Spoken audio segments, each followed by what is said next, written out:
Thinking about upgrading your windows or doors? Let C.R. Smith take the hassle out of home improvements. They're all about quality you can trust and payment options that actually work for you.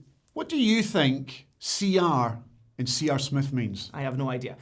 If you're keen to get started but not ready to pay just yet, there's nothing to pay for 6 months and still only 2.9% APR after that. It's flexible, it's affordable, and it's all designed to make upgrading your home as easy as possible. Maybe it's Cool Runnings, or is it Cove Rangers? Cristiano Ronaldo. It is honestly like working with a child. C.R. Smith's got you covered.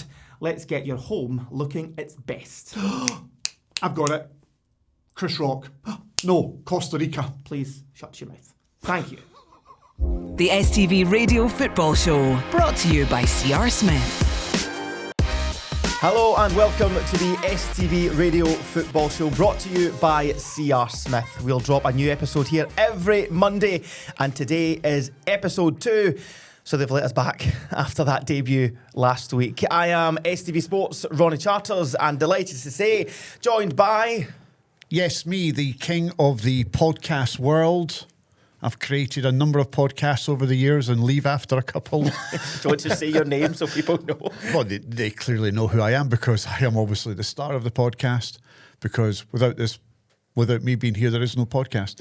My name is Ewen Cameron. I have been around for a number of years. I've been working in Scottish football media since 2002. What more do you need to know? Nothing. Have you ever heard the phrase less is more? Hi, I'm Ewen Cameron. That's it. There you go. And who else have we got here? Hi, I'm the producer. My name's Callum Bell. Yeah. He is the producer. And you're a fan of? Both of you. Thank you. No, as in the team. Dundee United. And I'm a Hearts fan. And we must say a big shout out to Callum Bell, because we have for episode 2 these new STV Radio Football Show cue cards. Well done, Callum. Yay. Thank you so much. Also, just to peel back the curtain for a second, do you know how long it took me to print out the paper? They're not and allowed, they shouldn't and see then that. cut it out and then sellotape it. Oh, it just takes so much time. Anyway. So, we will do this every Monday, folks, so make sure to subscribe on Spotify, Apple Podcasts, Amazon Music, YouTube, or whichever platform you use to listen or watch the podcast. And I think we should start by thanking everyone who listened or watched the first week. I think we were happy with how it went. Well, you say that. Have you read some of the comments? I'm about to... Very smooth transition that was. Let's get to some of the comments, because... we thank you for watching, for listening and all this stuff, and we thank you for obviously leaving your very generous comments that didn't make us feel terrible about ourselves at all. You want to kick us off with some of the favourite comments that you've read out or seen? From Richard. It's a really good pod, but FFS, the other two guys can barely get a word in for you and making it all about him. Yes, Richard Allen. Come on, Richard Allen. You're bang on. Come on, Richard.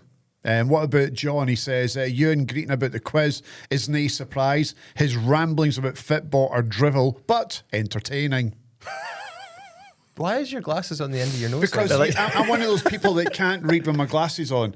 I'm one of those old people that have to lift the glasses up above his nose to be able to read the small print on this piece of paper. Big shout out to George Robertson for watching or listening, who decided to go, Callum is Andy Halliday from Timu. What an insult to Andy Thank Halliday. you, John. Mon the Hoop says, as bright as a 2-watt bulb. Now, who's he referencing that to? I think we all know. Is that to me? 100%. Really? He doesn't say any names. There's 3 of us on this podcast. I think we all know. I like John Maxwell. Anyone with brains, ignore this hospital DJ. We know that's you. And Jamie Ross backs up our theory from last week to say, I call my grandpa Papa and I'm 38.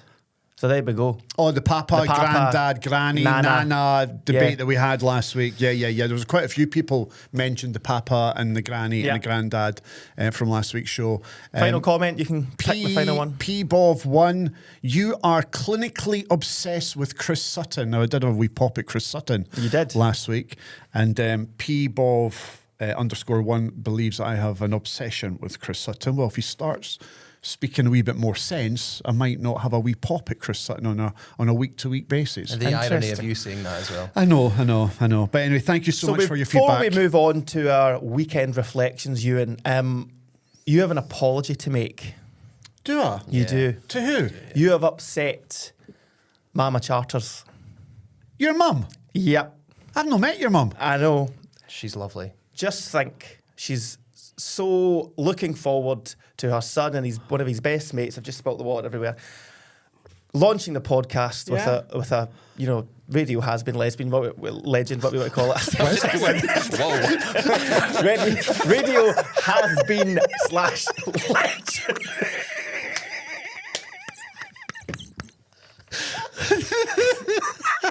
You've been called a lot of things in your time. I know, but not that one. That's the first time I've been called a lesbian.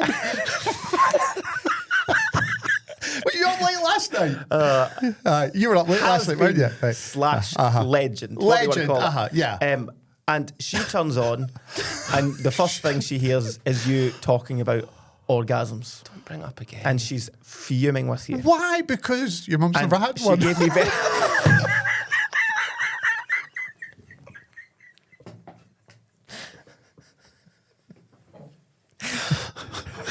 That's not staying in. That's why she didn't have one. So, she gave me clear instructions. As soon as you start that podcast, you phone me and I'll speak to that beep. She wants to speak to me.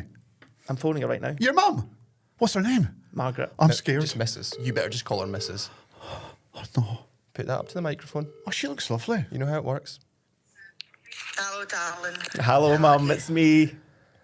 How are you, darling? You alright? I'm very well. Before we go any further, you're live on the podcast. Please don't swear. And guess who's holding the phone? Not going to be you, would it? Oh, no. Margaret is your favourite for the podcast. Oh, my favourite. Oh, Aye. my God. Apparently, you got upset with me last week for saying the word orgasm on the podcast.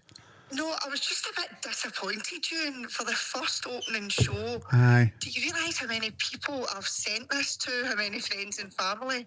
Right. See? To use that word. You tell her, Mum. I mean, it's a natural thing that Right, happens. no, we're not getting back into this. It's that. There is that. No, When Mum, it's tell on him. his first show, Exactly. You know, when it's It's not on, is it? So what word should I have used to describe how excited I was? You were over the moon. Over the moon. See? It doesn't have the same impact, does it? No, it does not, no. No. While you're on, Mother. I do get you're happy. You're Aye. a happy chap. but Aye. While you're on, I Mother, do we're believe- about to discuss our weekend reflections. What did you get up to the weekend? Anything good? Listen, yous are doing fantastic. Ah. Absolutely brilliant. I love it. Thank you. Love it. And But- I can't wait to hear it all today. Right. The only reason you say that is because your son is on the Aye, podcast. that's right. Hosting the podcast, thank you. You're not going to say anything else, are you? Really? No, I know. And if I was like if you were like 20 years younger, would you fancy me? Okay, that's Oh, enough. aye, definitely. Thank you, Mrs. Charters. phone right See you now. later. Right, we'll have words after. Are we still going for lunch after this? Yes, definitely. Right, I'll speak to be you along soon. as well, Margaret. And everybody, honestly, keep it up. Bye. Bye, Mrs. Bye, Margaret. Charters. Those stats as well. Margaret, go and send me your number. Okay. Right, we're off, Skate. Take care. She fancies me. You chatting up my mother? You're disgusting. awful. She fancies me. You're revolting. Awful. She loves me. Right, Did you hear so- how excited she was when she spoke to me? She realised I was holding the phone. You could hear the excitement in her voice. Let's see what she called you last week. Anyway, your weekend, Ewan. What'd you get up to? You're not going to believe what happened to me at the weekend. Well, I mean, I don't like to name drop on this podcast, as you Going to well anyway. know. Here it comes. But I'm going to. On Friday night, I spent a considerable amount of time with the singer-songwriter Katie Tunstall. Suddenly I See, Black Horse and the Cherry Tree, etc., etc., etc. The album Eye to the Telescope is 20 years old. Wow. And it was the 20th anniversary this week of Eye to the Telescope. And I went to meet Katie Tunstall. So I did an interview with her that will be on our social media pages for STV Radio later this week. And she was lovely. And she was performing at Oranmore. You know Oranmore Oh, in yes. Glasgow? Yep. Great venue. So we went along there to film an interview with Katie Tunstall. Everything went great. She did some rehearsal. She did some sound checking. It was fantastic. And as we're all packing up to leave, I couldn't find my car keys anywhere. I mean, literally couldn't find them anywhere. So I left the building thinking I maybe left the car keys in the car and didn't take them inside with me. Got outside. I was with Jay, who's our social media person, and we stood outside the car, realised the car was locked. So I clearly had the car keys with me. So I went, rummaged through my bag, couldn't find the car keys, went running back into the venue. So there was myself, there was the bar staff for Oranmore, there was Katie Tunstall and her management team all searching for my car You had keys. Katie Tunstall looking for your Searching car keys. Yeah, she was. He's a big name. She was on her hands and knees looking under the table. For the car keys. For the car keys, yes, for the car keys. And we couldn't find them anywhere. I was there for about 20 minutes, couldn't find them anywhere. Went back outside, told Jay from the social media team, look, I've lost the car keys, I don't know where they are, so I've had to phone my son, who was in Falkirk, to drive through with the spare keys. Just for clarity, that's where you live. He wasn't just hanging about in Falkirk. No, I live in Falkirk, Yeah, no. So I phoned my son, I goes, look, wee man, you're going to have to get my spare keys, drive them through at me, Oranmore, so I can bring the car home. So that was all sorted. So I went to, is it Black Sheep Coffee Place? Is it Black Sheep? It's just down the road for the Hilton in Oranmore. So I went down there, sat there for about 20 minutes, half an hour, and my phone rings. And the phone is from producer Kat, who we work with at STV Radio.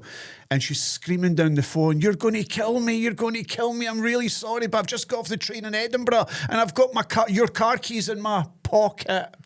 Oh. She'd lifted them because I'd left them on the bar, and for safekeeping, she put them in her pocket and forgot that she'd taken them with her to Edinburgh.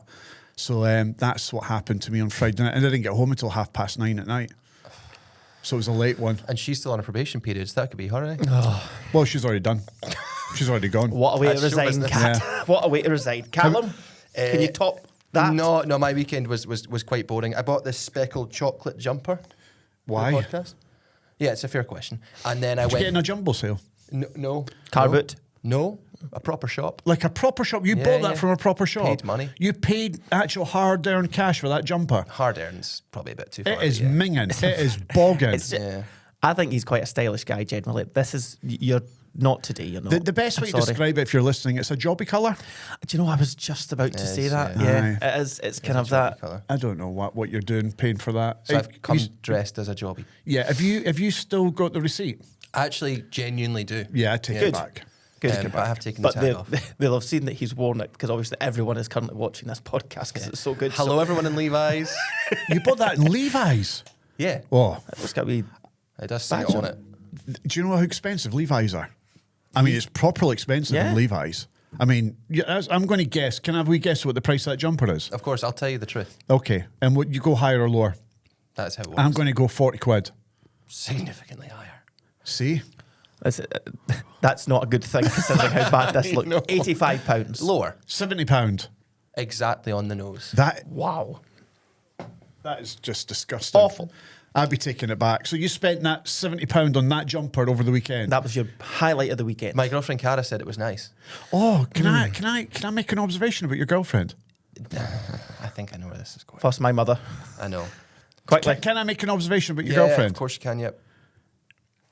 I've seen pictures of her. Where? Who showed you them? Because I didn't. No, like online, because we're pals on Facebook. Yep. I think your girlfriend looks like. I know where this is going. I know where this is going. And it's Well, not you the met Yeah. Cara, isn't it? It's Cara's Lovely my Cara. girlfriend, Yeah, lovely well, Cara. She's beautiful, she's is. intelligent. No, I never said she. I've not said anything. I just said she looks like somebody that's well known. So, yeah, shall I take it from here? Because, It's Bonnie Blue. She looks like Bonnie Blue. Do you know think she looks like Bonnie Blue? Ronnie, be careful. I Ronnie, be have had honest. so many good conversations with Callum about this. I love Cara to bits. I love her to bits. you like her more than you like me. I genuinely do. That's genuinely not a joke. There's a wee touch of a resemblance. There is. There is. There is. Listen, there is. You know it as well. There is. So I have 3 very quick examples of this. There's a picture of Bonnie Blue in the stadium at Ibrox. And I took a screenshot of it because we were at I think Ronnie and I were at the game that day. So I sent it to someone else who worked with us. Like, oh, look, Bonnie Blue's in Ibrox today. She was at the game. And later in the week, you know when the pictures are smaller in your Photos app? Yes. I looked and I was like, why is Cara at a football game? And I clicked and I was like, that's Bonnie Blue. A cleaner in her work, who's in her 70s, a few weeks ago started to went, I've seen this girl on Facebook and you look just like her. Took a photo out and showed her Bonnie Blue. And Cara was like, do you know who that is? No, I just see her everywhere. And she was in a nightclub last Saturday in the girls' toilets, and a girl came up to her and went, sorry, I don't know how you're going to take this, but you look just like Bonnie Blue. So there you go. my girlfriend. What do you feel about that? It's an odd one because Bonnie Blue, I think, is a pretty girl. She is. Cara agrees. Not the connotations you probably want. No.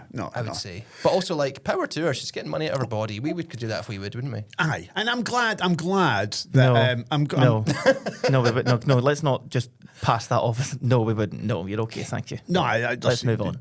Do what you want, but what I would say is your girlfriend is lovely. I've yet to meet her. I'm sure she is.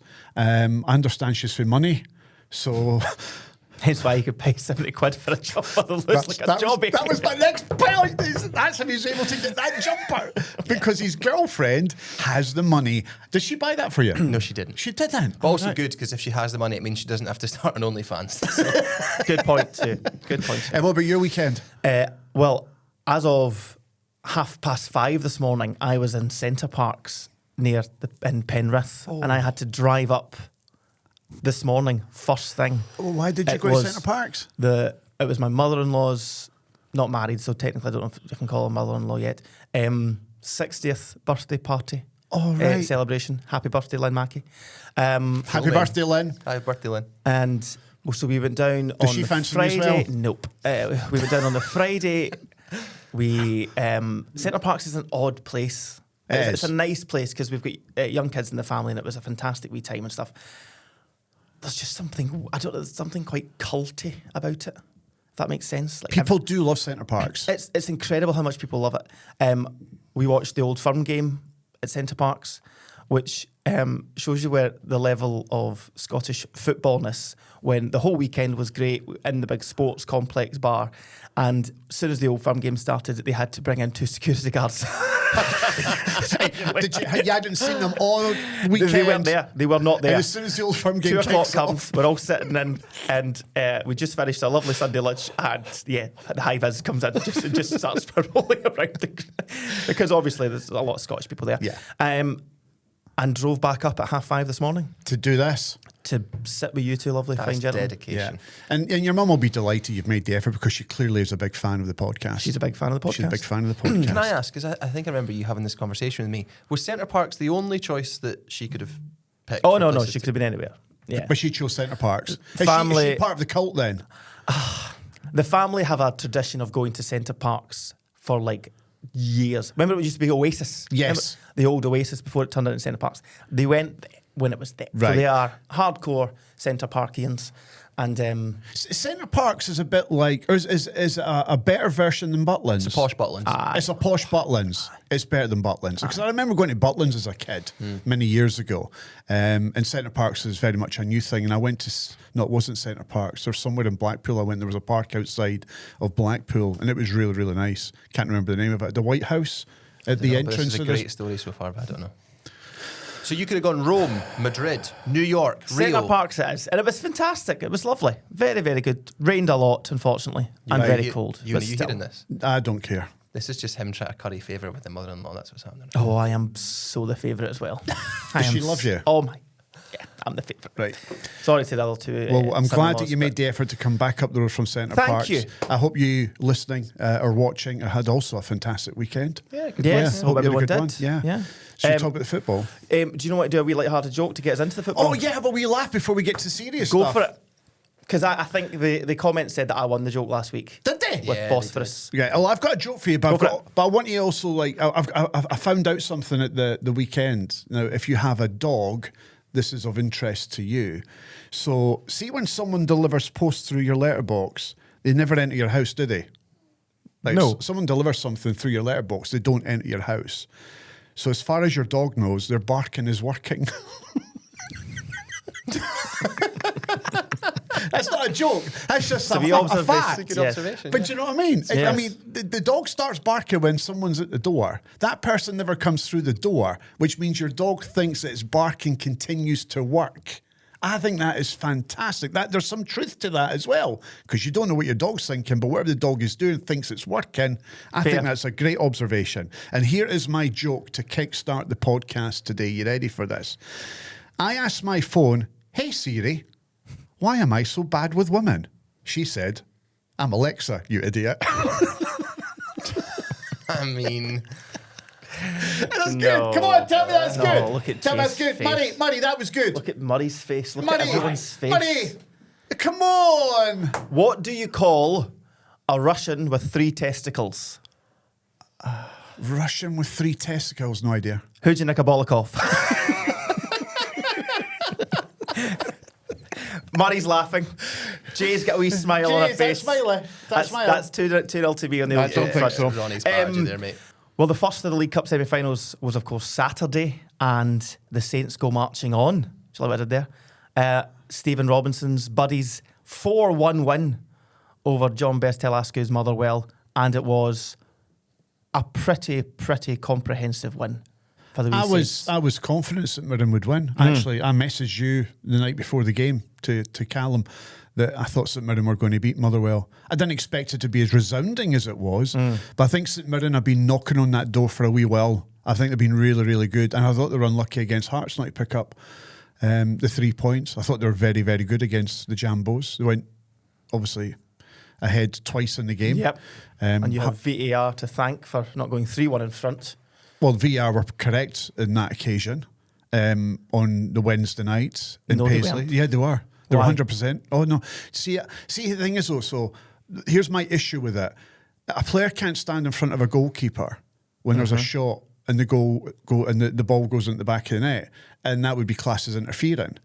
If you are standing in an offside position and you're interfering with the defender at a set piece, that should also be an offside decision. That would be correct. Right. And that's If my he- point. If he were interfering. He wasn't which interfering. wasn't. No, he was. He was in an offside position. Not. And not only that, not only was the boy on Shanklin interfering, but there was also 2 other St Mirren players who were in an offside position as well, blocking the Hearts defenders from getting into a position to clear the ball. That is classed as interfering, in my opinion. But hey, that's irrelevant. Yes. Let's talk about the semi-final. I thought that St Mirren were outstanding, thoroughly deserved their win, thoroughly deserved to go through to the final. And I know there's a lot of talk and controversy about the first goal, that the free kick wasn't taken in the right spot, that the ball might have been moving. But I would blame the Motherwell player for that, because the Motherwell player picked up the ball, Yes. ran with it, and then threw it down. What were you doing messing about with the ball? You should have just left it where it was. So, in some ways, I would blame the Motherwell player for what led to that first goal. Mikael Mandron, talk of the Scotland squad. Oh, 100%. Do you think? Oh, I think the boys... I've been calling that for a wee while now, He is Mikael brilliant. Mandron. He's superb, and he holds the ball up well. He's a target man. He's a threat. He's got pace about him. I love the boy. I think he's a really good striker. No disrespect to St Mirren. I think he's better than St Mirren. I think he can go up another level. I also just like the fact that Stephen Robinson, he's so good as a manager, and he's done so well at that club. But the one thing that he was missing was just a wee day at Hampden in the final. And he's going to get that December 14th. The last time they were in that final, 2013, they won it. Yes. Is there an omen there? It's interesting. But because the league forms have been up and down, and he admitted it's been up and down. Hearts could be the catalyst, because I think that's a good result midweek. But a 4-1's a pretty... And some of the goals were decent, by the way. Yeah, Lindelöf's goal was cracking. Oh, Yeah. That was Oh, superb. the first one? No, the second one, the spinning turn. Oh, the spinning turn. That was Sorry, a yeah, that's So an good. absolute beauty. Yes. So good. I mean, did you watch the game, Callum? I didn't watch it live. I watched the highlights back. But you know what I would say very quickly is I did Stephen Robinson's press twice last week because someone decided to go to Centre Parcs, so I had to fill in for him. Hello. And he, for the first time in my experience, had like proper digs at people who have had goals at Motherwell, at St Mirren, sorry. You know how... For the style of play? Yeah. Chris Sutton had said he wouldn't open his curtains if they were playing in his back garden. I think there's other pundits who've maybe said that they just played direct long balls. He had a real goal both before the game and after it at those people. I was quite impressed by that. The thing about the disrespect aimed at Stephen Robinson and St Mirren is unwarranted, in my opinion. Yeah. I watched the game against Hearts, and they can mix it up. Yeah. They're not just a back-to-front team. They can mix it up. They've got a bit of everything about them. Why not utilise that? They can play it from the back. They play some good football. But you've got that pace and power up top, then utilise that by going back to front when you need to. I think he's a proper manager, a really good manager. They're punching way above their weight. Yep. Top 6 regularly, challenging regularly. Very rarely get hammered. No, true. Do you know what I mean? And do you know what I would say? If I were Stephen Robinson watching the semi-final on Sunday, I would have every confidence that my team can go to that final, at the very least compete, if not get an upset. I think we've got a chance. I genuinely think that St Mirren have got a chance to win the cup because Celtic aren't in any great shakes right now. Carter Vickers is still going to be out. Maeda will probably be back to full fitness at that time. Tierney might be a bit better than he was in regards to his fitness.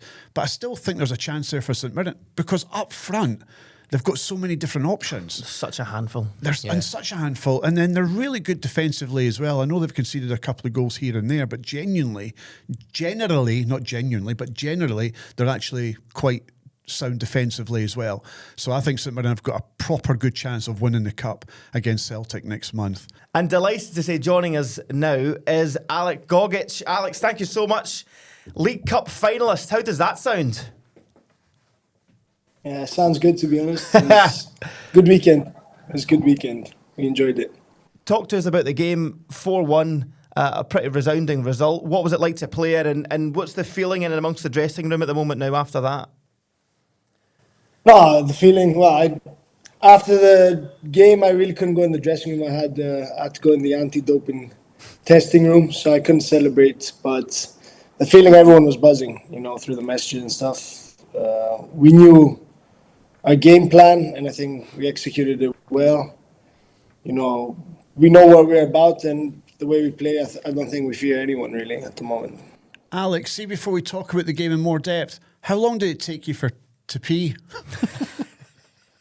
To be fair, I went in quite quick, but I didn't have enough. So I think you got to give like 90 ml. I managed to get to 60, and then I was home by 10 o'clock. Oh my God! You were sat there until 10 o'clock? No, I was home by 10. You're home by 10? So what are you doing? You're drinking lots of water? Yeah, just trying to down as many drinks as you can. You played that good, Alex. That's what it is. You were so good. In terms of the fans as well, we saw at Hampden just how good the scenes were. An important one for the club to get into that final, isn't it?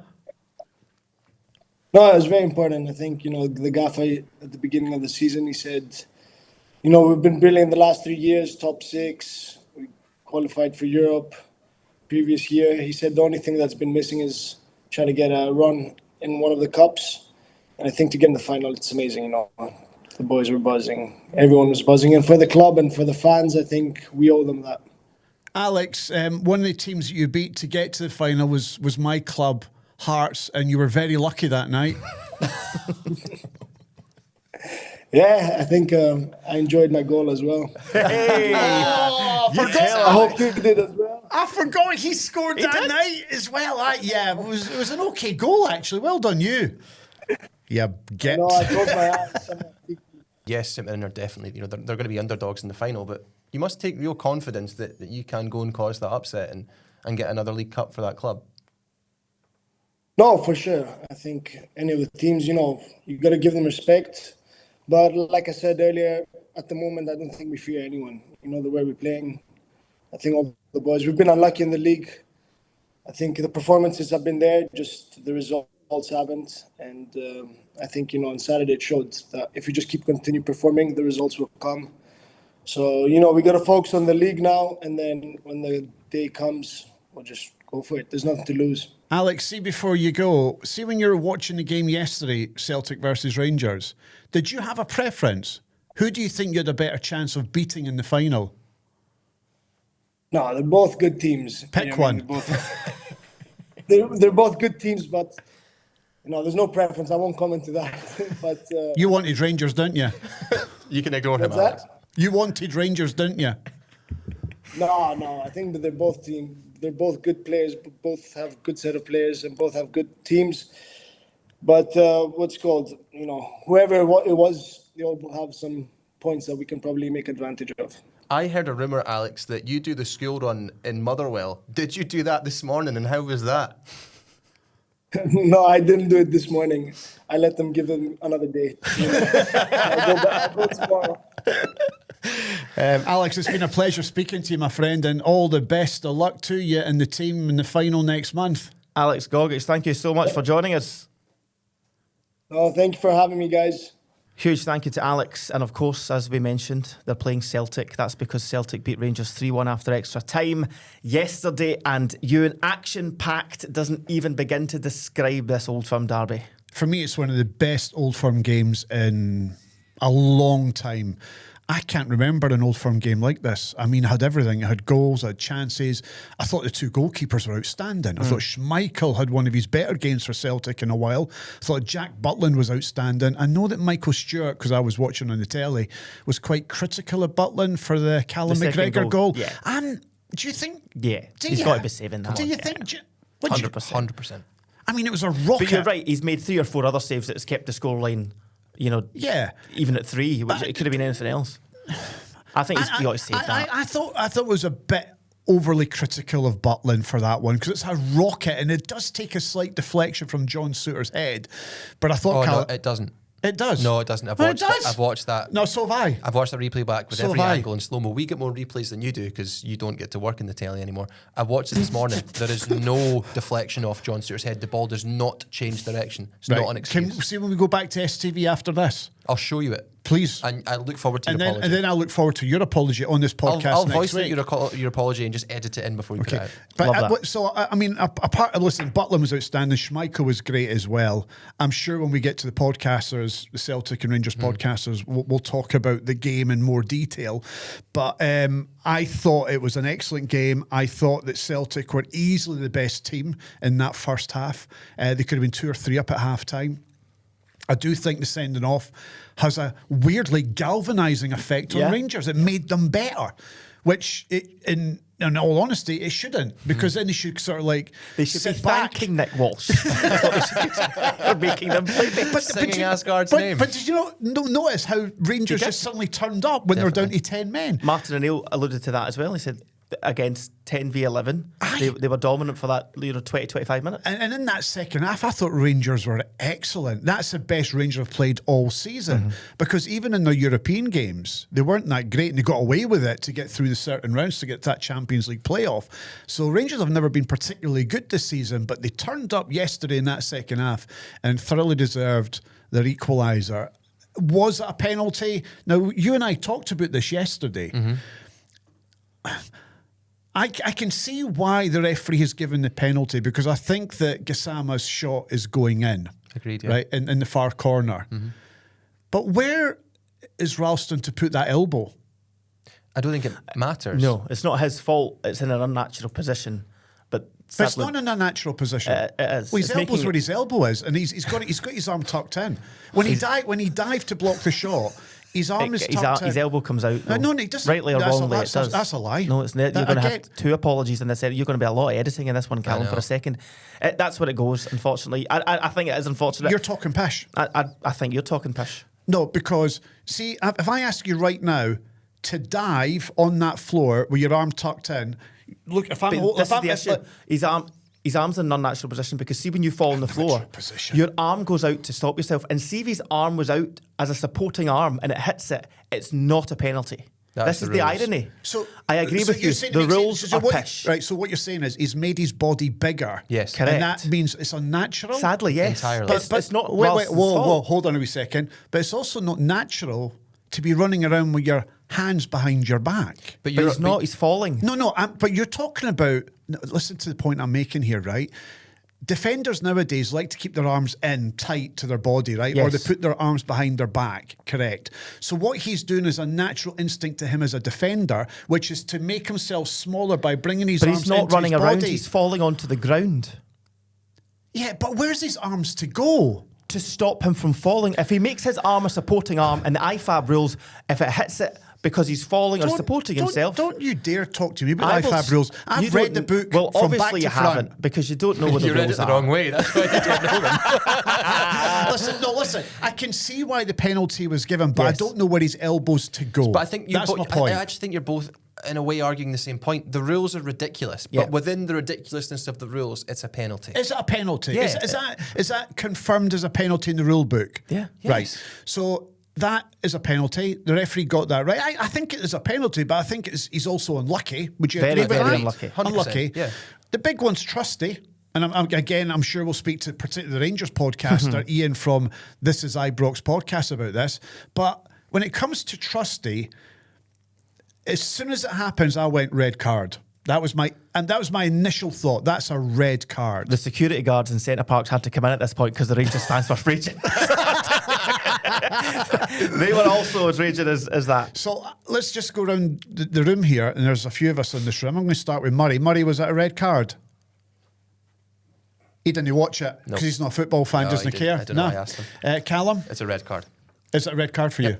What was without hesitation? That's a red Without card. hesitation, he's kicked him in the face. It's a red card. What? Ronnie? Every day of the week, it's a red It's card. a red card. I mean, I believe it's a red card as well. What I'll say to So why did he not send them off? Well, I think this is to the slight defence of Nick Walsh, is that for me he has the excuse, whether it's right or wrong, of not being able to maybe see it for what it is on the TV cameras. He's got a great view of it, though. I don't think he has. No, he has. I don't think he has. He's looking right at it. In terms of he's about 18 but yards he's away. also looking behind it. But he was looking behind it. So he's not seeing the side-on angle that we see in the telly. Don't Let we me just finish my he's got point a before clear you view. chip in. He's got a clear view of it. I don't think he does. What I would say is, if I'm Nick Walsh, right, and I give the yellow card, because I think that's a yellow card, if I've got two of my colleagues who have seen 6 different camera angles of him kicking him in the face and do not call me over to correct my mistake, I would be livid with Stephen McLean and Andrew Dallas if I was Nick Walsh. So this is not a Nick Walsh issue. I don't think it is. I think if, as a Rangers fan, and we may speak to them, they might think Nick Walsh should have got that wrong, should have got that right, and he got a wrong decision. That's fine. But I think you cannot be a Category 1 official in this country and look at that in a monitor 4 or 5 times and not think that Nick Walsh has made a clear and obvious error there, that he has kicked him in the... It's violent conduct, and he should be off the pitch. I find it's baffling. But I do slightly feel for Nick Walsh. What Steve McLean and Andrew Dallas are doing in that room, God knows. So his team have let him down. 100%. I think so. So this is not a Nick Walsh issue for you? For me, this is more... Everybody talks about VAR's useless. VAR isn't useless. It's the people who are running it can be useless. And they I were think useless yesterday. On that specific note, I think they were. Can I ask, yeah. do you think Nick Walsh had a good game? No. Ewan? Did he have a good game? That's an interesting question. Yeah, no, take longer to think about it. You're a cheeky get. He's I mean, quite you are a sassy cheeky today, get. I'm going over in my head, which was a helter-skelter game. It was a great game to watch as a neutral. Did he have a good game? He didn't have a great game. But what I would say is, listen, I'm not here to defend Nick Walsh. But what I would say is, see when it comes to the big decisions, he probably got one wrong. Mm-hmm. Would we agree with that? I think Cornelius could be off the park. What? For the tackle. Nah. You think that's a red card? I think his studs are high on the ankle. I think that is, and coming in at force. Yeah, I'd say so. Do you think that's a red card? I agree with Halfie. I don't think it's forceful, but I do think there are studs that make contact with the right, ankle. but that happens. It's football, as Michael Stewart said Well, in it's commentary. not. But if we're going on what Michael Stewart says, let's just rip it all up and put it in the bin. Boy talks utter nonsense. That's not what we're going to base this on. The studs were up for Asgard as well. It's a different part of the body, but it's still as forceful. Okay, what for me. about the Maeda challenge on Diamandi? The kick to the chest. He kicked him in the stomach. No, it was the going chest. Going for the ball. But it was the chest. I'm asking a Gaze question. piece. Was That's it- was- not anywhere near the same as Taylor Wadsgard. Anyone who I says never said it is, is. I'm not saying you are, but anyone who does, and anyone thinks that Diamanda should have been sent off for that, is Ronnie will fight incorrect. Right, so we're talking about the big decisions here. I'm just reminding you of those big decisions. But the you reason I think say- Cornelius is a red card, which Yeah. is bullshit. I do think I genuinely do. You're talking absolute nonsense Okay. with that one. Callum, you're with me on that one? I've not seen it enough back, but no, I would. At the time I was at the game, I was working at it. On the monitor in front of me, I don't think it was a red card. It's not a red card. Maeda on Diamandi? No. I didn't see it. You didn't? Oh, because you were at the game. I was working, so I didn't see it, and they didn't show it back. I don't think that's a red card. I think that's a yellow. Yeah. There is an argument to be had that maybe Ralston could have seen a second yellow for some of the challenges. This is where I think that this is the. I think Nick Walsh is our best referee. I genuinely do think that. When I so quickly said he didn't have a good game, there's so many instances where I think he just lost control of it a little bit, where yellow cards were being handed out in the first instance, and then equally later in the game, other yellow cards, other yellow card offences weren't the same, if that makes sense. He wasn't giving... There could have been a couple of more reds if he was as stringent with some yellow card offences as others. And I think that's where he lost it a little bit. I blame the VAR officials more than I blame Nick. To move it on from poor Nick Walsh very quickly, there is I'm sure we'll speak to the podcasters soon and find this out, but it feels like a very rare occasion when a team lost at an Old Firm, but fans of both teams seem quite happy with the performance. Yes. We just touched on that there. I thought Rangers were outstanding in that second half. And I think if that's a Russell Martin team, they're buried. I mean, they are, destroyed. But they showed fight and determination. And I've not seen that from Rangers all season. So clearly Danny Role has got something that the players are buying into and are loving his work. And I'm sure that Celtic and their players will be saying the same about Martin O'Neill, because look at the way Martin O'Neill has come into that club and transformed them, because look at what happened against Falkirk the other night there. It was a different Celtic team. They were outstanding. It was 4 going on 8 against Falkirk. And then they come out the starting blocks yesterday and they absolutely rip Rangers to shreds. So Martin O'Neill's got a tune out of them in just 2 games. And what an impact that boy has had. In terms of impact as well, we sat here last week and said Celtic didn't have any strikers. Yes, I know. And all of a sudden, Johnny Kenny, 3 goals in 2 games. And by the way, all good goals. And Callum Osmond looks a player. And Callum Osmond. So the question you need to ask is, if Callum Osmond was in the building all this time, and is at that level where he's quick, he will cause defences a huge amount of bother. You could have had a hat-trick yesterday. Had several chances missed. Where's he been? That's Rodgers for you. Languishing in the B team. That's is what he Rodgers has for been. you. That's Rodgers for you. That's what he is. That's what he's like. So well done to Martin O'Neill for finding another gem. Yeah.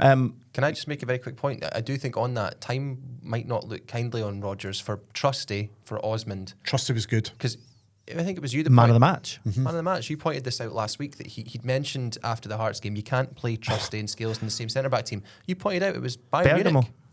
Bergamo. Was it Bergamo? Sorry, Atalanta. One of the best Celtic defensive displays of last season in the Champions League. 0-0 away to Atalanta. That's right. It was Scales and Trusty. There you go. Something else at work there. Yeah. Let's hear from some of the players. This is a Callum Bell interview, folks. In the mix zone. Were you there in the mix zone? He was. So for those who don't know what a mix zone is, it's where the players walk through it and you interview them as they walk through, and there was 5 or 6 journalists, but both these answers are from my questions. I think that Callum should be the one to introduce who he spoke to. With his red muff, go for it. That'll make sense in a second. We'll wait till this is good to go. Or do you just intro it now and then play it in later? Yeah. Okay. We'll just play it in now and just leave it, bud. Oh, you can play it now. Yeah, okay, no, introduce it. Go on. Okay. So we were going to hear from the Celtic captain, Callum McGregor, who I think is a very interesting point, which is reflected in Max Aarons, who we'll hear from as well. Tell me if I'm wrong here, maybe slight digs at previous regimes. Obviously, you want to work with top managers, and he's someone who's been around the block, a fair few times, and his experience, he's managed at such a high level, and in what he's come in, he's just pumped everybody full of confidence. The players feel good, they want to run and fight, and that's what you need exactly in this game. So he's been excellent since he come in. I'm really excited by this manager and what he's brought, and I've seen a change in the team. Myself personally feel really confident at the moment, and I think we have to move on to the Roma game now. And like I said, behind us we've had two good results, and we really have to push on that now. Really excited, says Max Aarons. You might want to tell your face that, pal. I know you've been beat, mate, but come on. That's really interesting to hear Callum McGregor in particular, the Celtic captain. And then you hear Max Aarons as well. Both, for me, I think you're right, I've had a wee dig at the previous regime. Particularly Max Aarons there. there's something about Danny Roll that I like as well. The way that he talks, the way that he seems to be able to galvanise that Rangers team, and he's taken the fans on that journey with him. He's always up speaking to the fans. He's up in front of the fans. He's up applauding the fans. Speaks their language as well. So he's going to get time, and he's going to get a wee bit of leeway with the Rangers fans, because I think there's a decent manager in there. And I know that Martin O'Neill is impressed by him when he was at Sheffield Wednesday. The guy worked wonders at Sheffield Wednesday, and you don't become the assistant manager for the German national team in Bayern Munich, etc., if you don't have something about you. So I think they've got a good one there. And for Martin O'Neill, what a job he has done in those 2 games. And I just think he's added a freshness and a drive to that Celtic team that was lacking. And I'm going to say this, and Hearts fans are going to hate me for it, but I'm delighted Brendan Rodgers was in charge of that game at Tynecastle, because see, if that's a Martin O'Neill team, we probably don't win that game. And that's my honest opinion, watching Celtic in the last 2 games. If that version of Celtic turn up at Tynecastle, we probably don't win the game. I think we probably get a draw out of it at best. So I'm delighted to have a 9-point gap on Celtic, because if Martin O'Neill hangs around much longer, they're going to be a really good side, and I think they're going to win more than they're going to lose between now and the end of the season. Celtic, Midtjylland, Thursday night, Rangers, Roma, Thursday night in the Europa League. Should be an interesting one. Yes, and I don't see either winning. Don't disagree. Midtjylland are flying. Top of the Europa League. Correct. And what I did like Martin O'Neill, because I think he still speaks in I was at the post-match presser on Wednesday at the Falkirk game, and he was just so refreshingly honest of just how crazy the last 48 hours had been. And he basically just said at the end, I'm rambling on and talking bollocks here. Just like that. And he said, I went to watch Midtjylland when they were playing Nottingham Forest, blew them away. So they're expecting to be a tough one. And so you've got a Roma team who are 1 point off Napoli at the top of the league. You're going to Scottish Ibrox. football in Europe, and Aberdeen and Larnaca. In Larnaca. So let's hope that not all 3 teams are at the bottom of the table come the end of, because Rangers are still bottom, Aberdeen are still bottom, Celtic are just inside the top 24. The top 24. We'll see what come happens next Monday. Should we speak to some podcasters? And to dissect that Celtic victory, we are joined by Martin Melly from the 20-Minute Tims. How are you feeling this fine morning? Oh, it is a fine morning for me, yeah. I'm great, thanks very much. It's been a long time coming, getting a victory over Rangers, so delighted with that yesterday. Delighted for the fans, for Martin O'Neill. It's quite surreal still seeing him there, but it was a tremendous day after all. Have you messaged Nick Walk to thank him yet? No? No. It's in the post. I'll wait and see what happens when Rangers take it to the SFA this morning before I do that, because he might be right in all his decisions. Martin, talk to us about it's odd to say Martin O'Neill as the interim manager, but what's he brought back? What has he done? Because there seems to be something now about this team in the last 2 games. Can you put your finger on what that is? Again, it's surreal, like Martin O'Neill said. I'm confused by it all because Oasis are back and Martin O'Neill's back as Celtic manager, so I'm really struggling to know what age I am right now. But I'm loving it all, so it's brilliant. But I think it was just under a week ago now that Brendan Rodgers left, and after the Hearts game, I felt it was done for him.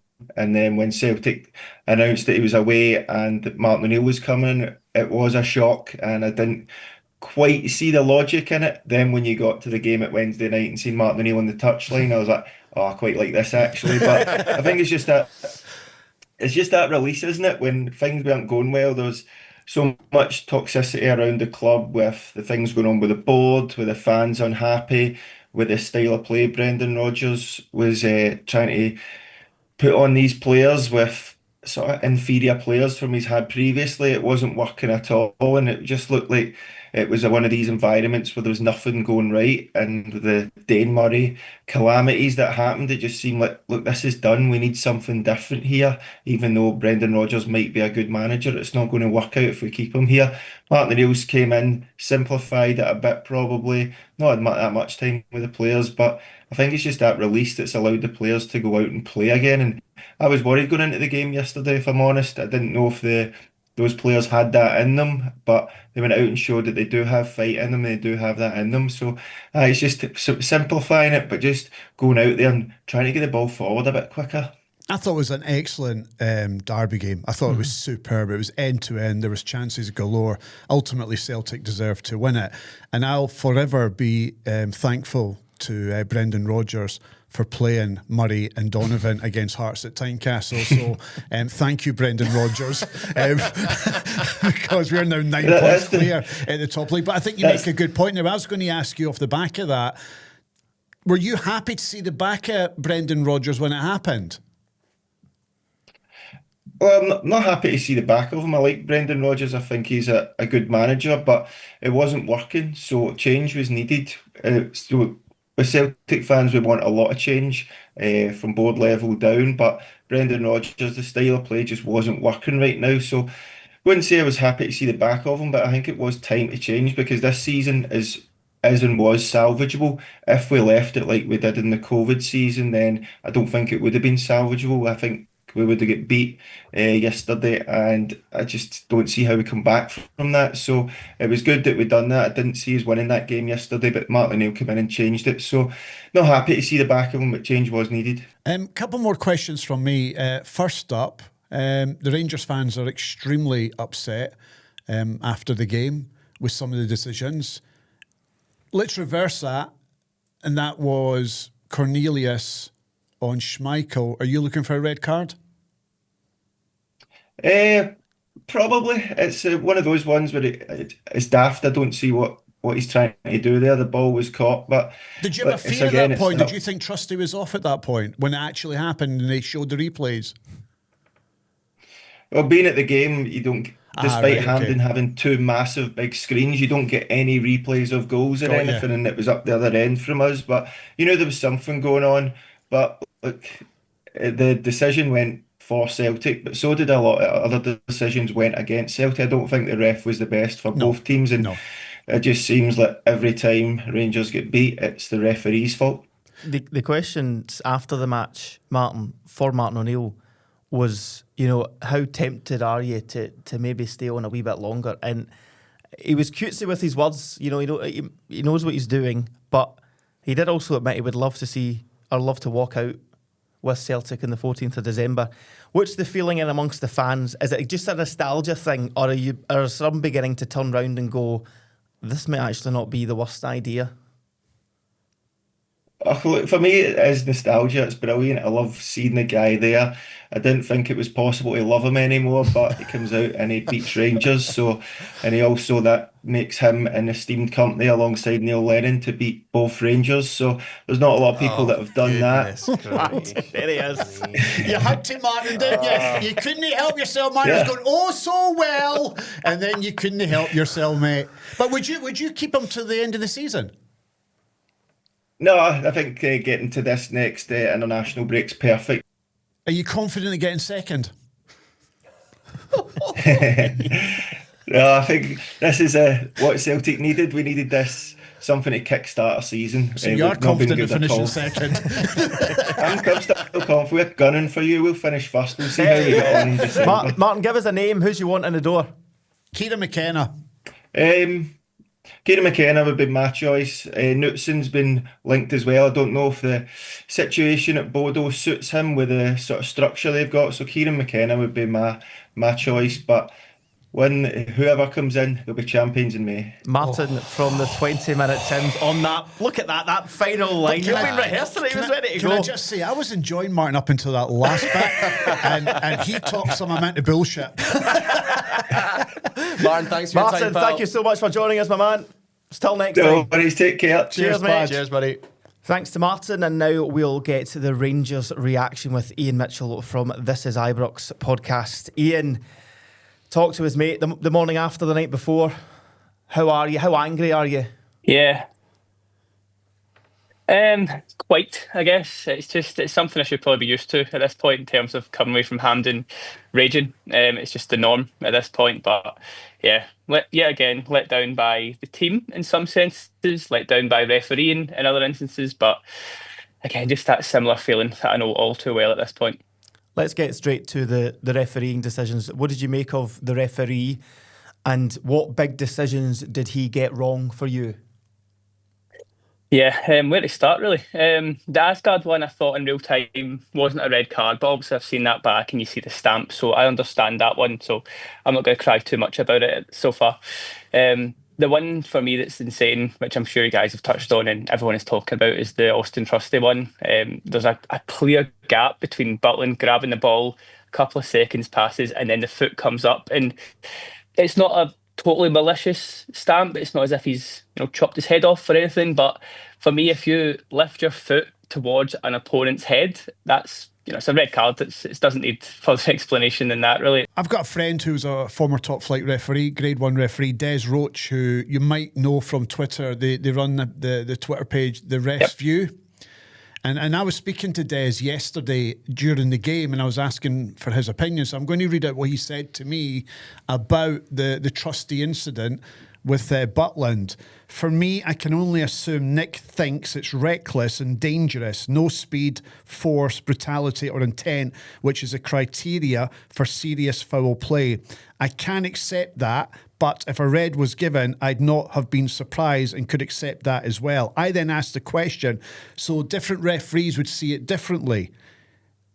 And if you were Nick Walsh, what would you have done in that position? He then went to say, Des Roach, former top flight referee, that's a hard question to answer. Looking at it fresh, I'd say yellow is not force or brutality, but I'm open to having a conversation and would accept a red. He did also go on to say that he was surprised that VAR didn't ask Nick to at least have another look at it.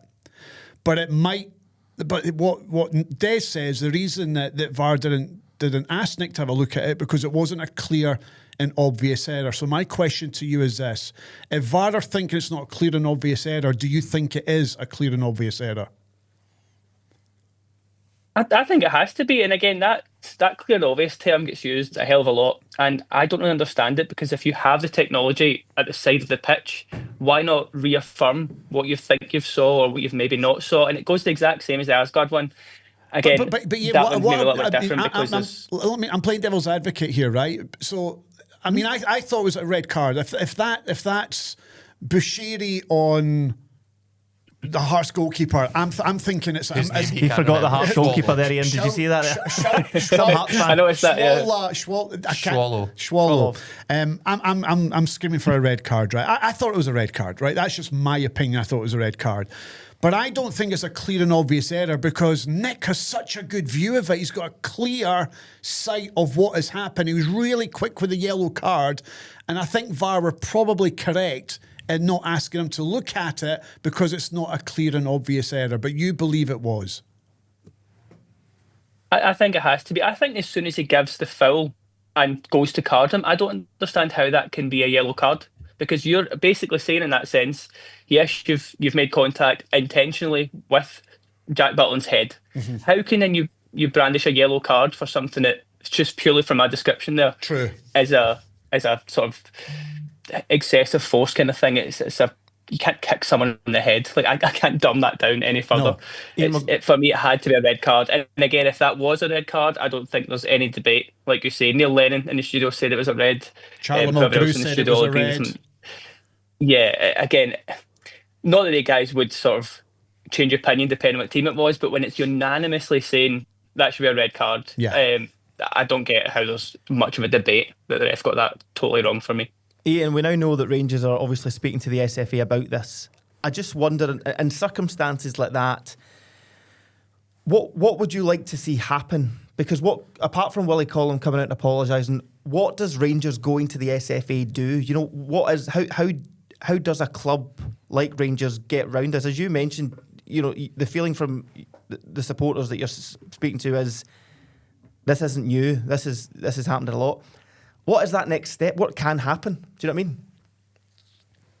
I wish there was a simple answer. I really do. I don't see what the point is at this point in terms of coming out and berating the referees or going down that road because, like you say, we might get an apology and told it won't happen again. It then happens again. Like we've seen that play out a few times already this season and in seasons gone by.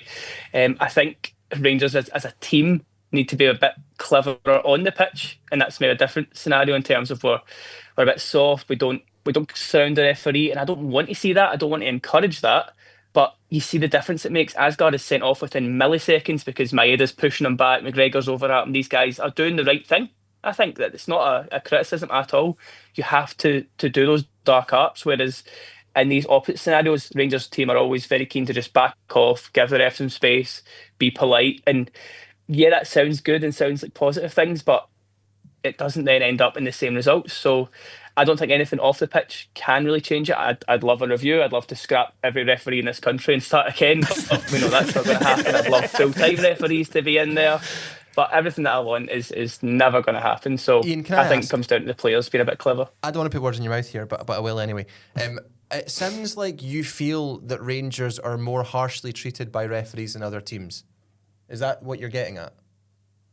I think every fan of their club will say that. I'm not dumb to think that, but I think the big problem for me, especially in Old Firm games, is that when there's 50-50 decisions, and you can go back many years on this for me, 50-50 calls do not go in Rangers' favour, and referees are very quick to give a red card for Rangers, give a penalty against Rangers, all these things. Whereas even the one yesterday, when Nick Gogic does give the penalty for us, he almost sort of has 5 to 10 seconds of thinking, oh, is that a penalty? Will I have a little think? Was there anything? Have a word with the linesman? Was there an offside? It was very slow, and then he goes, okay, penalty. Whereas, like I say, Asgard is sent off the moment his foot has touched into Ralston's leg there. I just get the impression that you think decisions aren't going your way when ultimately it's a 50-50. No, but listen, I'm not here to defend Ian or Rangers, but when you look back over the last couple of years and particularly cup finals, so there's been two in the last year. There's been a couple, right? And listen, I mean, as a football fan, and you'll be the same as a Dundee United fan, I'm the same as a Hearts fan, you think that everyone's out to get you, that they're against you, etc., etc., etc. But there have been some really interesting big decisions that have gone against Rangers in recent times. There's no doubt about that. And I thought that there was a massive if I one could just yesterday. jump in and go for in terms of that exact point, we've got the Dessler's foul at the game at Ibrox, which then resulted in Roof scoring, gets called back for a foul. Yep. Fair enough. Tom Lawrence foul gets called back about 20 minutes earlier for that challenge when, again, Dessler scores. Goal. We've got Morelos goal. We've got the Czerny non-penalty last year. We've got the Sima handball. Like that's a lot of one-off instances that cannot go your way on the day. You've done me there. There's a lot of really good examples. Yeah. But then you think, well, how many have Celtic had? And I can't name any, and I'm not going to name any. Obviously, I'm not. But of course, you're not. If you did, I'd be saying, what's wrong with you? Ian, listen, you're looking at the negative side of things, but what I will say. From a positive watching the game, I thought it was an excellent match, and I thought Rangers playing with 10 men were superb, particularly in that second half, and deserved to get their equaliser. I think Celtic ultimately deserved to win the game, but you must be encouraged with the way that Rangers have bounced back after the debacle that was Russell Martin. Yeah. Absolutely. Again, the start of that game yesterday, Celtic 11v11 were much better than us. We didn't start the game properly. And for me, I don't know if Danny Rowe thought you could maybe sit off Celtic and invite them on, which anyone in Scottish football knows that's not how you can beat Celtic. So I think once we adjusted to that, even with 10 men, I thought it was game over. The fact we've managed to get it to extra time, I know you lose on the day, so that's the kind of overriding feeling for the fan base, but it at least has a bit of pride. If that's a Russell Martin team, we lose 7-0 yesterday. It's what happened in Bruges. It was a goal, a red card, and the players chuck it. Whereas yesterday, they had a bit more structure. I think every sub that came on didn't help, but that's more the squad and sort of personnel issue rather than Danny Rowe in any sense. So, yeah, he's gave us a bit of hope back, if nothing else. I'm looking forward to going along on Thursday night to see Roma probably batter us, but if that's Russell Martin, I'm sitting here not arsed about that game kind of thing. So, yeah, a bit more promising, a bit more hope, as I say. Yeah, it's not all negative. Again, it's a bit of a breath of fresh air kind of thing. I mean, you're in a battle with Celtic for second, so good luck with that, mate. Don't bite, Ian. Yeah. Don't bite. He's got every single podcaster biting this morning. Don't do it. Can I just thank Russell Martin from the bottom of my heart for not wanting Lawrence Shankland. Thank you, Russell Martin, for not taking on Lawrence Shankland. He was offered Lawrence Shankland. He said he didn't want Lawrence Shankland, that he'd rather have Chermiti and Danilo and Miovski. So thank you very much to Russell Martin for that, because with Lawrence Shankland, the Hearts team will be beating Celtic and Rangers to the league title. You can tell him to just shut his mouth. I wish I could argue that, but he's right. It was the most obvious tap-in signing of last summer. By the way, I genuinely think he was holding off to see if Rangers would come knocking on his door, and they didn't come knocking. And then he signed for Hearts, and look what's happening. He's going to be a league title winner with the Jambos. Get it right up you. Ian, when you take on Hearts again, we'll invite you back on, right? Please, especially when you beat them. If you beat them, then you deserve Maybe that right, everyone. Ian from see how that'll go. Thanks for coming on. Huge thank you to Ian, and we will be back very soon after we hear from our sponsors. We'll be talking Hearts going 9 clear. We'll be looking at the other leagues as well as our teams of the week and the end of the show, game show, quiz show, which I can't believe I've said right for the first time. We'll be back right after these messages, folks. CR Smith Windows and Doors are made in Scotland for Scotland. Their products are designed purposely for the Scottish weather. Correct. CR Smith make doors too, do they? Could you do that again? A bit more human this time, please. CR Smith make doors too, though, don't they? I can't deal with this. Back to CR Smith. They are rated excellent at 4.9 stars out of 5 on Trustpilot with over 5,500 reviews. But CR Smith make doors too. Please shut up. If you want the job done right, I know how you feel, CR Smith will do it with style, durability and a touch of class. Come to CR Smith because beautiful windows make beautiful homes. And beautiful doors make beautiful doors. I do not get paid enough for this. The STV Radio Football Show, brought to you by CR Smith. Welcome back to the STV Radio Football Show. Let's get back to the Premiership action because there were 3 games and there were 4 goals in Hearts' win over Dundee. 9 clear, Ewan. And that will be a bit of stumble during the week. Stumble? I was stumbled during the week. I am sick and tired of seeing people tell me we stumbled. We went to Paisley, which for us over the years has been a really difficult place to get wins and points. To be 1-0 down, to go 1-1, to go 2-1 down, to go 2-2. It shows character, it shows fight, it shows personality. It shows that we are in this race. We've won 9 games and drawn 2 in the opening 11 games of the Premiership season. It wasn't a stumble, and I'm sick of seeing people posting pictures to me on social media of a Hearts bubble bursting because we drew with St Mirren. We're going to draw games, we're going to lose games, but we are 9 points clear. We've got the points in the bag. We are 9 points clear. Dundee the weekend, come on. Right, we were outstanding. It was 4 going on 10. We blew Dundee away, and for me, the biggest positive from that, we dropped our best player in Claudio Braga. We brought in Kabore, who scored 2 great goals and was outstanding up front alongside Shanklin. Blair Spittle comes in as well, makes a difference in midfield. I forgot he was so a poor Blair. I didn't have a clue. But it just shows the depth of that Hearts squad. So we bring in Blair Spittle, outstanding in midfield, freshened up our midfield. Cammy Devlin again in that number 6 role was man of the match. And then we also rested Halkett and we brought in Steinwinder. And he was superb. He was a close second for man of the match.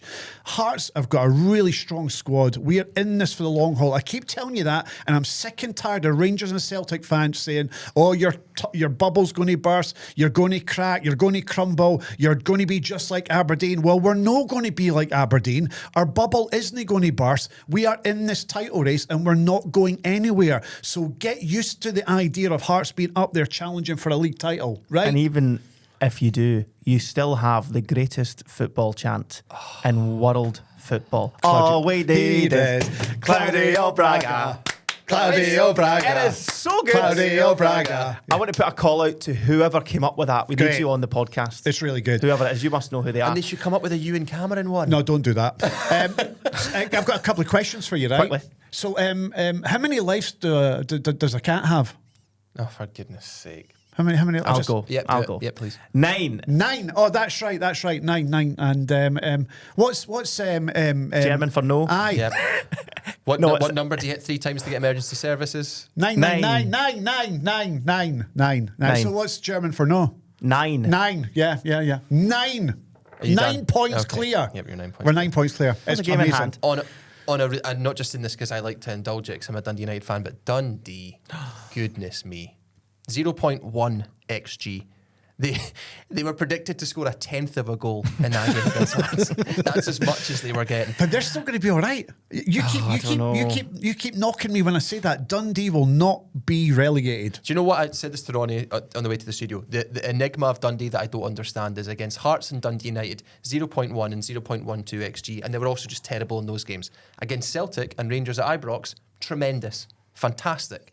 So how do you find the balance between the terrible Dundee and the one that shows up against the Old Firm? There'll be somewhere in the middle. That's for Big Elvis to sort out. Yeah, because they're currently 11th. I think they're all right. They've got a decent team, and I think they'll be fine. They'll click eventually, and they'll put a run of results together. And look, when you look at the league table, a couple of wins, you'll be in the top 6. You're up there challenging. Like Falkirk did. Oh, how good are they? Is that 3 wins back to back? John McGlynn. Because we've got John McGlynn. I know it was John McGinn, but that's quite, I like that. But 3-0 up at half time. Yeah. Blew them away. And they were superb. Some of the goals they scored were fantastic. Not all as well at Rugby Park, however. We spoke about this last week, Kettlewell and the defence. Is that 3 they've lost in a row? Is it 4? 3 or 3. 4? It's 3. They were third 2 weeks ago. It's 4. Is it it's 4 in a row. It's now 4 games in a row. So they've gone from 3rd to 10th. They started the season well, and I actually quite like the look of them. Mm-hmm. Same. Mm-hmm. And do you know what I mean? Defensively strong, creating couple injuries, mind you, but yeah, and your boy Watson in midfield, I really like him, but he's disappeared from. I don't know what's happened to him, but he's not having the same effect that he once had. If I'm a Killie fan, I'm a wee bit worried with that run. And Livy to Hibernian to a last-minute penalty. There is a controversial incident in that game involving VAR. Did you see this one? I did. Right. Yeah. You mean the offside goal? Yeah. Kieran Bowie. Yeah, to go 3-1 up. Yes. Now, they drew the lines, and I still can't see where the offside is. I think it was the same. Falkirk's first goal was at first offside, and Killie had a goal disallowed. Killie had 2 goals disallowed. Yes, it did. So it could have been 3-all in that game. But ultimately, like it or loathe it, you have to trust that the lines are correct. But because what chance do you have if we don't? But even with the lines, I still couldn't make out if it was offside or not. I think he is. But okay, I think it's odd because sometimes you look at the lines in the grass and stuff like that, and different lines come away with different results. But I think it's the camera angles can be a little bit harsh to the VAR assistants who are trying to do their job, and I think that's why. I think you're right. There's a couple of times, but I think the lines are the lines. So got to go with that. So the tech is 100% correct. Yeah, I think you have to go with that. No, but I'm asking you: is the tech 100%? Well, it has to be. It's as good as it can be, and we have to go with that. Yeah, what a great place to be, folks. but I've always been of the opinion, I might be wrong here. I always think that the advantage should go to the attacking team when it's that close. Right, I'm going to show you a picture of something, right? Is it okay if I show you a picture? Yes. I feel like do it even if I'm going to show you a picture. And this is a really interesting picture. This is West Ham versus Newcastle yesterday, the offside goal. Do you see that? Mm-hmm. I'm going to hold that up to the camera there. Can I hold that up to the camera there? There's no way that camera's seeing that. Can you hold? No, they've got it. Now, his big toe is offside. Look at that. Yes, I see it, yeah. Right. For those listening, it's a big toe. It's basically a big toe. I mean, that is really picky, is it? No. But then you can score with your big toe. Sorry, I just wonder whether we have to get to a point where your full foot has to be offside. Oh, come but on. then there'd be a complaint. Why is it no half a foot? So if he cut his toenails, did it be onside? Come on, let's just.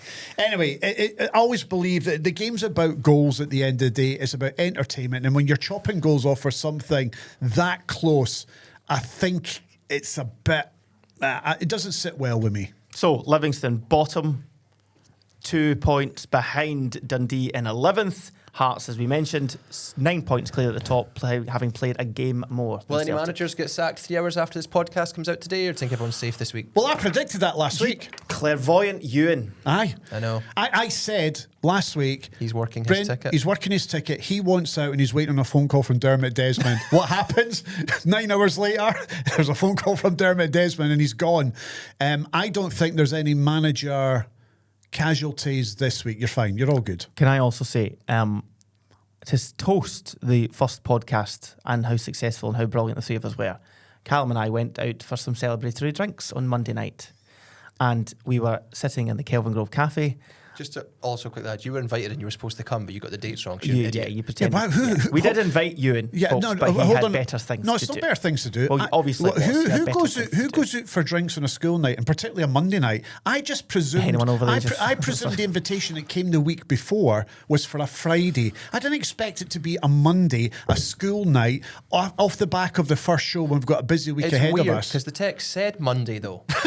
We don't record this on a Friday. I didn't read it as a Monday. I read it as a Friday. Well, you were wrong. Yeah. We sat there and we were celebrating and had a nice wee candlelit dinner and everything and a nice glass of wine and whatnot. You? Yeah. By this point, we'd had 6 or 7 gins. Yeah. Well, at this point, and then the phone blows up because Dermot Desmond decides to nuke Brendan Rodgers, and we in the pissing rain ran from the Kelvin Grove Cafe back to the STV offices to get the late news. Were you pissed? No, we were all right. We were just. all right? I was a wee bit. Because I messaged you, I went, Rodgers is gone. His reply to me, Callum, was, yeah, we're on it, thank you.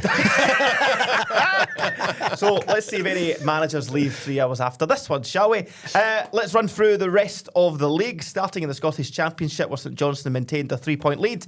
It was a 3-0 win over Airdrie, 5-0 win for Thistle at home to Queen Park. Flying. I know. Great win for Arbroath, 3-0 at home to Ross County.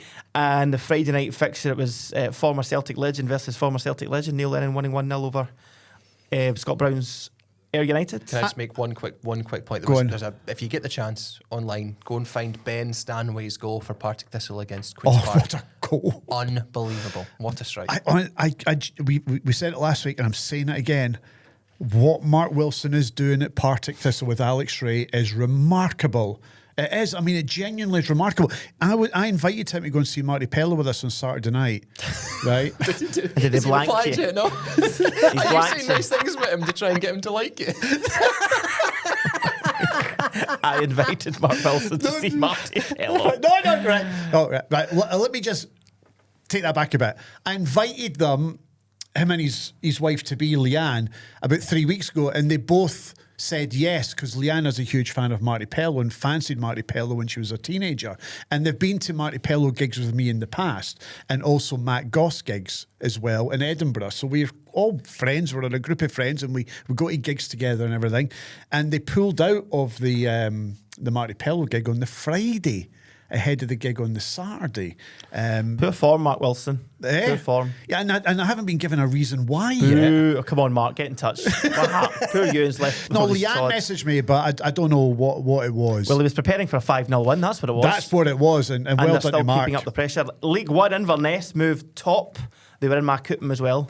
1-0 over Montrose. Well done. That was because Gary Naismiths, we'll get to you next week, Gary, they drew 1-1.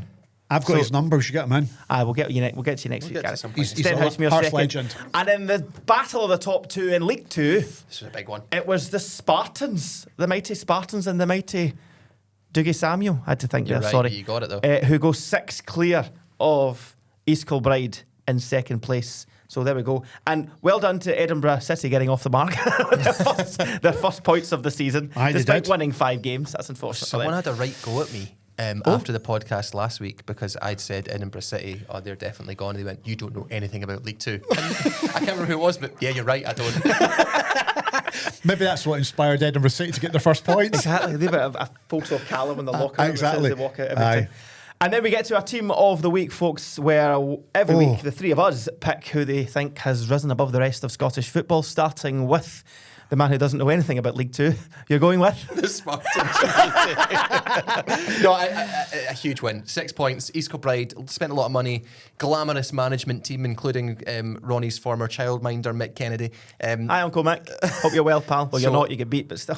I think that's a huge result, and 6 points at this point in the season feels pretty big. So I'm going to give it to the Spartans. And as you say, the longest serving manager in the league. Do we call them the Spartans? They are the Spartans. Okay. Yeah. Ewen Cameron's team of the week is. It's between 2. I swear to God, just pick one. It's Falkirk or Dunfermline for me. Okay, but it isn't. So no, but I don't know. I think both deserve but you need to pick one. The title of team of the week. But they can't be. Can I have joint? No. Because I'm pals with Cole Donaldson. I don't give a single. And I'm pals with Mark Wilson. and because I was going to give it to Mark Wilson and Parcs. Thistle. You are stumbling into a the wreck. Parcs. Pick No, there's one. three. There's one. I mean, it's But you Partick know what? Thistle, Dunfermline, or Falkirk. I'm going to give it to Dunfermline. Okay. Team of the week because they had a poor result against Ross County the week before. They go down to Ayr United on a Friday night, get a great 1-0 victory, brilliant win for Neil Lennon over Scott Brown, and they're into the playoff positions. They've got a really young squad. They're really young squad there, and Barney Stewart, who they've got on loan from Falkirk, scored a tremendous header, and he could be key for them getting into the playoffs this year. So my team of the week is Dunfermline, and Ronnie Charters of STV Sport. Who is your team of the week? Falkirk. Now, folks, it's part of the show. There you go. That's how easy it is. Falkirk, John McGlynn, going great guns. Pumped off a Celtic during the week, but bounced back with a huge win. That's how you do it. Nice, succinct. And a big shout out, of course, to Nick Walsh's VAR team, who've come in second place, I'm sure, as well. Let's get to the end of the show. Game show, quiz show. Already? And this is where Callum Bell takes the reins. Take it away. Who won last week? I can't remember. Oh, yeah. Remind me. Can you remember who won? Who won last week? Who won? Only just. Who, though? It was me, wasn't it? It was Ronnie. There we go. Right, come on, just get on with it. Okay, hello and welcome to the STV Radio Football Show, end of show, quiz show, game show. I got that wrong, but we'll just keep going. This is where you and Ronnie go head to head in a 5-question quiz to see whose Scottish football knowledge reigns supreme. You've got a wee board that you're both going to write on. You're going to put your wee answers down, then you're going to say your wee answers out loud, okay? Yes. Love it. The person with the most points after 5 questions wins. If it's a tie, it's a tiebreaker. Ronnie won the first quiz last week, so Ronnie he is did. 1-0 for the series. Come on. Big deal. It was a long Thanks, way folks. to go. I know you're channeling your positivity through me because you want to see him get beat. I know that your mum Margaret is desperate for me to win. Do you know she's baking a celebratory cake for it just in case. She got a question right that you and I got wrong. Did she? She said 2007. Did she? For Scotland's highest Scotland's place. thing. Nice She went, one. how did you not get that? I'm sorry, Mum. Can Margaret be my phone a friend? Absolutely not. Ronnie, never give him your mum's number. No chance. Remember Go that and follow me on Twitter and send me your number, Margaret. the loser at the end of the series will be made up and dragged by a professional drag artist. Yeah. So let's see how we go. Let's Time go. to Question play. one. Question number 1. I just want to do that with these lovely cue cards. Name the only current permanent Premiership manager who's won the Scottish League Cup as a player. I'll say that for you one more time because Ewan's going to ask anyway. Name the only current Premiership permanent manager who won the Scottish League Cup as a player. Just for anyone that isn't watching and is listening, the got two it. of them look So have I. incredibly puzzled. No, Nope. I've got it. Who would like to reveal first? I'll let Ronnie's defending champion to reveal. I'll go for the Adonis that is Mr. Jim Goodwin. Okay. Oh, shit.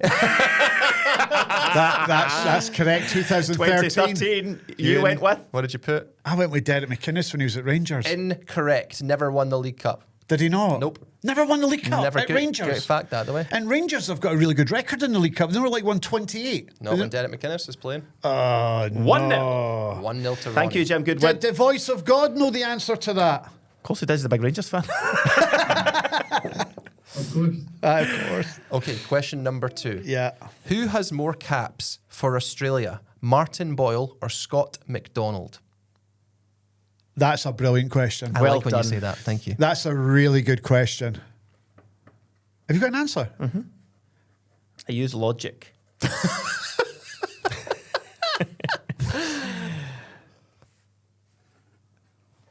What's the question? I swear. Who has more caps for Australia, Martin Boyle or Scott McDonald? Skippy. They called Scott McDonald. Boiler. Or as I Oh. call him, diver. Right. He did it again at the I've weekend. done it. Go Okay, on. You and reveal first, please. I went for Boyle. As did I. You both get a point. Congratulations. Thank you. Well done, 37 Az. caps to 26 for Scott McDonald. Oh, I didn't realise it was going to be that close. Is it? 27-26? No, 37-26. Oh, 37-26. Relatively close. So Ronnie is currently 1 up. He's 2-1. Come on. Question number 3. Which team did Jim Jeffries manage more than any other with 305 games at the helm? I think this is a good question. I've got it. I don't think I know the answer to this. I've got it. I have it. I'm about to go 2-2, people. I will say, you might get this wrong, Ian. No, I'm not. I'll say it again. Which team did Jim Jeffries manage more than any other with 305 games at the helm? I've got It this. seems to... I hate myself for this. I'm going Okay. to put a wee second suggestion down there just so I can... No problem. Ronnie, why don't you reveal yours first, please? Hearts. Interesting. That's wrong. What did you go for? Falkirk. That's also interesting. You were both wrong. It's Kilmarnock. From 2002 to 2010. Yes, of course it is. Of course it is. Oh, This is going to be 2-2. I'm going to get this, Ronnie. Still 2-1, Ronnie. come on, Ronnie. Oh, so it is. So it Really is. bad at this. It's fantastic. Ah, Sorry, are Callum. you sure about that? I'm entirely He was there certain. for 7 years. 8 years. 8 years, yeah. He did Was 2 he spells at Hearts, but there was only 226 games in total, I think. He was there that long at Kelly. 8 years. Fair play to him. Aye. Sugar. Right, go on. Okay, the score's still 2-1, Ronnie. This is question number 4 of 5. Which Scottish side played their home games at Brockville Park until 2003?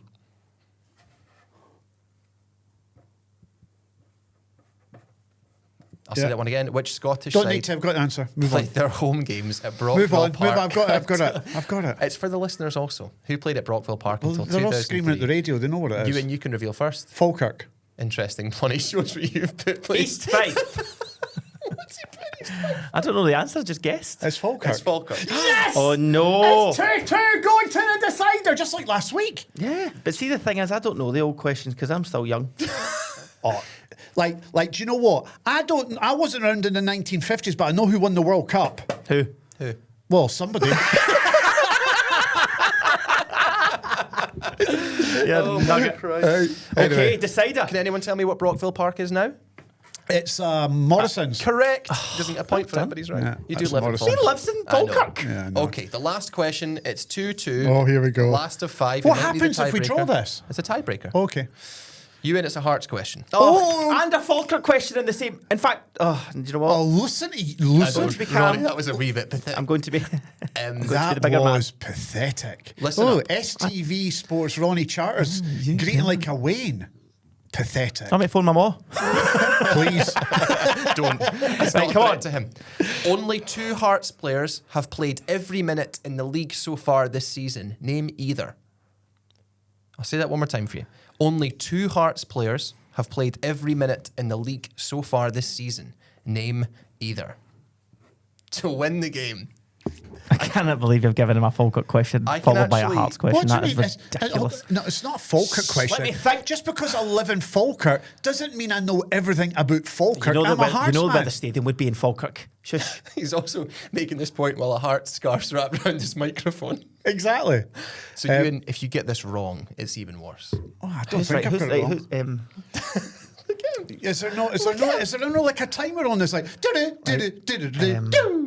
This was you last week. Is he? Oh, he's prone to injury. So, just to recap, you guys are on 2 points each. Ronnie's 1-0 for the series. And to win this one, I need you to tell me either Hearts player who's played every minute in the league so far. Ronnie goes first. There's one of 2. Ronnie, can I get your answer, please? Come on, Ronnie. I'm so struggling here. I think he was red carded. Ronnie, I need an Ronnie, answer now. just I'm give gonna an go- answer. Cammy Devlin. Interesting. Who have you put? Ewen Cameron. Milne. One of you is right. Oh no. Christ. I can tell you the first answer was Stuart Finlay, who you scored out. Yes. Oh, you're joking. That was one of the 2 answers that was right. That was your first answer? And you scored it out. That that was I your thought it was first red answer. carded against someone. No. No. Okay. Not in the Oh league. no. And I can tell you Oh, please make that it the Milne. other player who's played every minute in the league so far this season is Cammy Devlin. H-E-A-R-T-S. If you know how to spell it, then it's how it goes. Harry Milne's come off as a sub. Hearts, Has he? glorious hearts. So I got both of them correct. Yeah, ultimately. Fantastic to go 2-0. no. The Hearts fan didn't know this.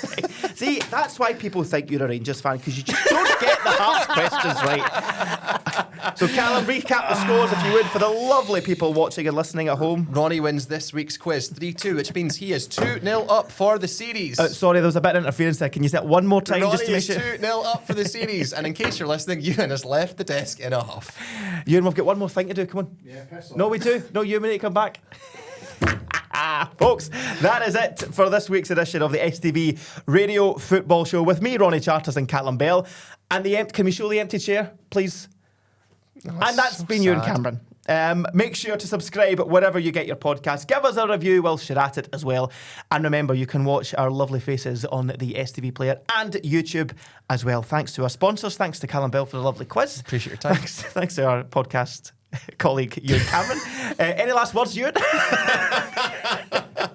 From all of us, have a lovely day, and we'll see you again next week. Bye for now. The STV Radio Football Show, brought to you by CR Smith. Are you thinking about giving your home a bit of a glow-up?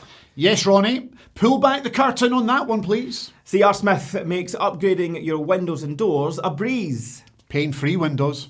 This is painful. You'll get top quality craftsmanship and payment options that work around you. Perfectly framed there, Ronnie, my friend. Spread the costs over 2, 3, 4 or 5 years, all with 0% interest. That all sounds really transparent to me. Simple, flexible and stress-free. What a clear vision you have presented, Ronnie. Ready to make your home feel brand new? CR Smith is here to help. That's a Shard act to follow. Are you done? I'm done. Please. I glazed over that at the end.